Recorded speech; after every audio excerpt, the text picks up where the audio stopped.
Witam Państwa w kolejnym odcinku mojego programu. Dzisiaj zaprezentuję Wam konsolkę Game Boy Advance, czyli kolejnego handhelda ze stajni Nintendo. Game Boy Advance jest następcą Game Boya Color. Konsolka wyszła w 2001 roku. Jest to pierwszy w historii Game Boy, który oferował ekran panoramiczny i ustawienie poziome. Wszystkie wcześniejsze konsolki były w pionie, więc jest to taka mała rewolucja. I może po kolei. Przyciski. Przede wszystkim dodano dwa nowe, R i L. Start i Select umiejscowione po lewej stronie, bardzo małe, ale w miarę wygodne. Ogólnie przyciski analogowe, czyli jeszcze jest to przed tą erą cyfrowych przycisków. Fajne, miękko chodzą. Wprawdzie po latach grania mogą się wyrobić, ale ogólnie podobają mi się, polecam. Głośniczek mono. Zdecydowanie lepsza jakość dźwięku niż w Game Boyu Color, Pocket, Classic. Ale jeszcze to nie jest to, czego byśmy naprawdę chcieli. Prawdziwa rewolucja przyszła chyba dopiero w DS-ie. Konsolka bardzo wygodna w trzymaniu. Co my tu mamy pod spodem? Wejście słuchawkowe na mini jacka i podkrętełko do podgłaszania, czyli tak samo jak we wcześniejszych konsolkach. Łączniczek on-off, góra. Mamy tutaj wejście na link kabla, ewentualnie na inne gadżety, które możemy sobie podłączać, i dwie takie szpary, za pomocą których możemy sobie, które trzymają nam różne rzeczy, tak? Z tyłu mamy, w zasadzie to z tyłu mamy wejście na kartridże. Konsolka ta obsługuje zarówno gry z Game Boya Advance, Game Boya Color, Classic, czyli wszystko, co ukazało się wcześniej. No i mamy tu klapkę baterii. Jeśli chodzi o sam wyświetlacz, jest on większy niż w poprzednich konsolach. Przede wszystkim nie jest już kwadratowy, tylko jak widać jest panoramiczny. No i co? Włączmy może konsolkę.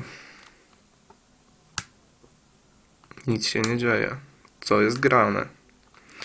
Oczywiście nic się nie dzieje, ponieważ ponownie z Nintendo dali dupy i po raz kolejny, tak samo jak w starych przedpotopowych Game Boyach, tak samo i w Advance, który wyszedł w XXI wieku, używane są zwykłe paluszki. Można by się zapytać, co to kurwa jest?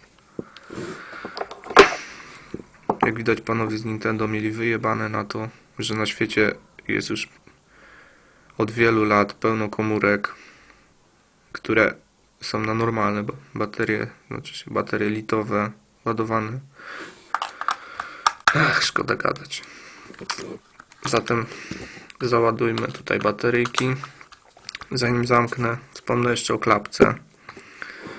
Jeśli ktoś śledzi Allegro lub inne serwisy aukcyjne, to wie, że bardzo często pojawiają się konsolki tak przedstawione na zdjęciu z podpisikiem: niestety brak klapki od baterii. Czemu tak się dzieje? Dlatego, że klapka jest chujowa. Ten dzyndzel, czyli główny element zamknięcia, jest tak łatwy do ujebania, że po prostu aż brak słów. Zawsze zamykając klapkę obsrywam się, żeby tylko to gówno mi się nie złamało. Nawet teraz robię to bardzo, bardzo delikatnie. Nie wiem dlaczego po wcześniejszych doświadczeniach panowie z Nintendo wprowadzili taki sam model klapki. To znaczy ma inny kształt, ale ten sam rodzaj zamknięcia. No cóż, nie mnie o tym decydować. No to teraz możemy wreszcie włączyć konsolkę.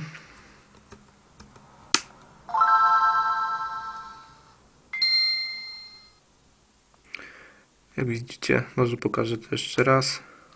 Logo konsolki.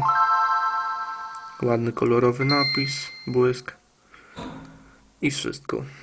Jeśli oczekiwaliście, że pojawi się jakieś menu, w którym będzie można się pobawić jakieś ustawienia, to się grubo pomyliliście.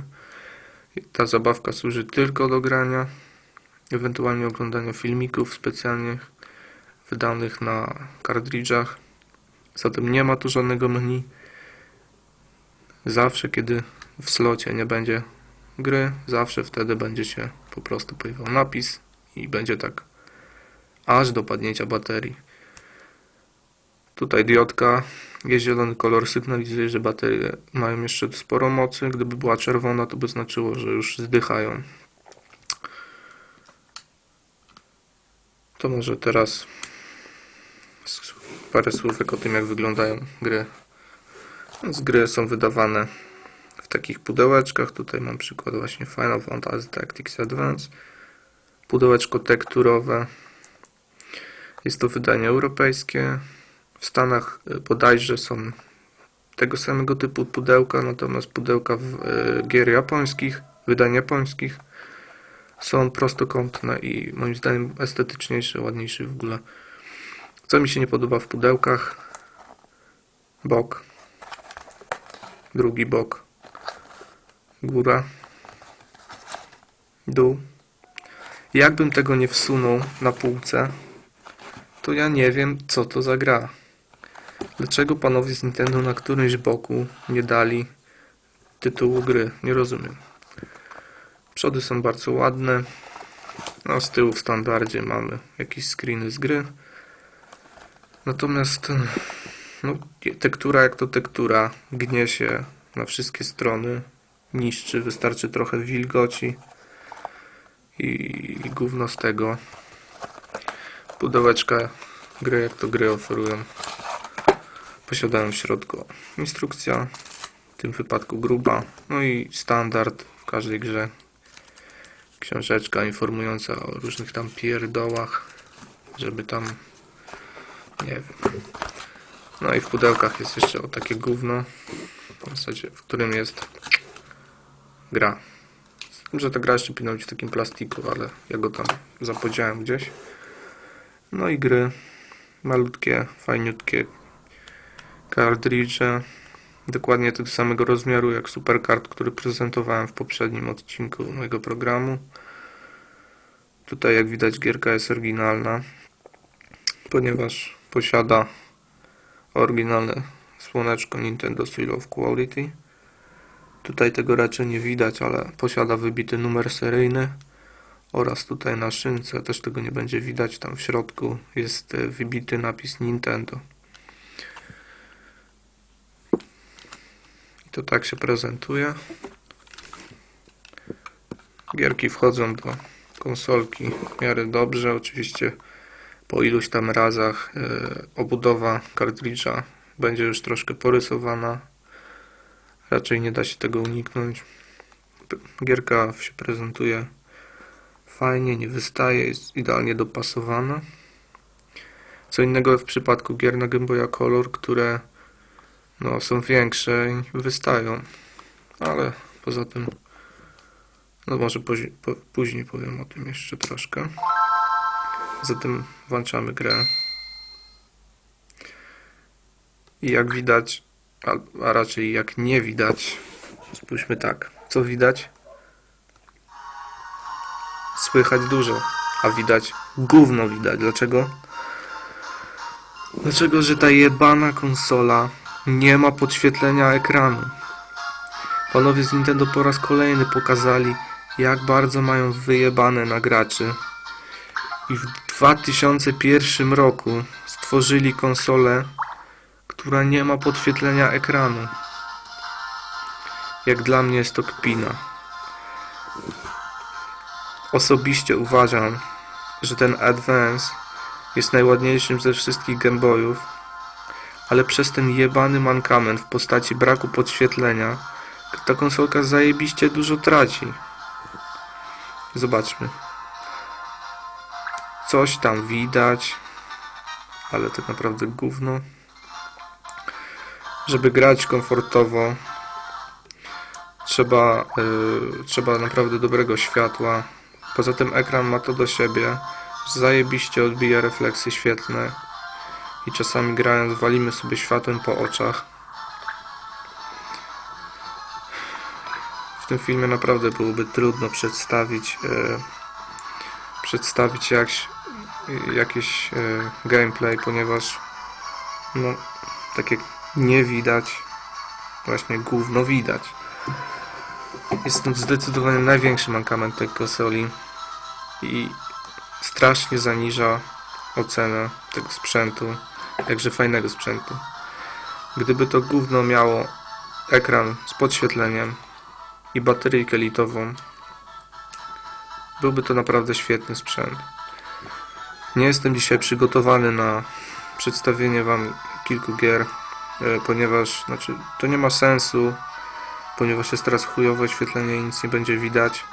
Dlatego skończę w tym miejscu dzisiaj. Podsumowując krótko, konsolka świetna, ale zjebany ekran, w dodatku bardzo podatny na rysy i brak baterii, brak możliwości ładowania.